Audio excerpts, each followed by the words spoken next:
পাওয়ার আকাঙ্ক্ষা মানুষের সহজাত প্রবৃত্তি, তবে অন্যায় চাওয়াই ঘটায় যত বিপত্তি। ন্যায়সঙ্গত চাওয়াও আজ ক্ষমতার কাছে পরাজিত। ন্যায়ের পক্ষে নির্বিকার সমাজ এতটাই কলুষিত। বিপদের ঝুঁকি থাকে সত্যের পক্ষে দাঁড়ালে, তাই ঝামেলার ভয়ে অনেকেই লুকায় আড়ালে। অথচ রাসূল বলেন, অন্যায় যদি পাও, শক্তি প্রয়োগে সম্ভব হলে রুখে দাঁড়াও, অসম্ভব হলে কথা দ্বারা বাধা দাও, তাও না হলে ঠেকানোর কৌশলী হও।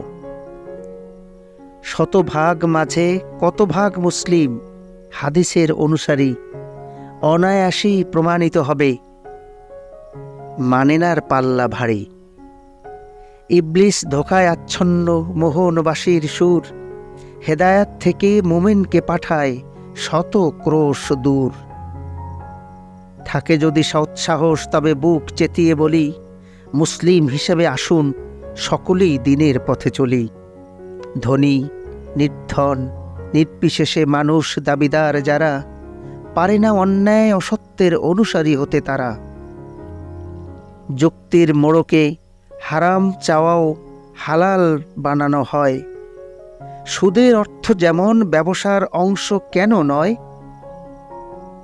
অধর্মই যখন ধর্মের আদলে উদ্ভাসিত হয় মননে, সুযোগের অপেক্ষায় উৎপাতে মানুষের অধিকার হননে।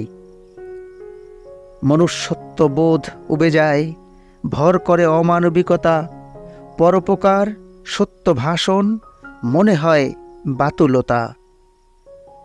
চেহারায় মানুষ হলেও চরিত্র হায়নার মতো, এহেন পিশাচ বর্ণিতে লিখব আর কত। বললেই হয় না মুসলিম, কর্মে প্রমাণ চাই, রাসূলের বাণীর অনুসরণ ছাড়া গত্যান্তর নাই।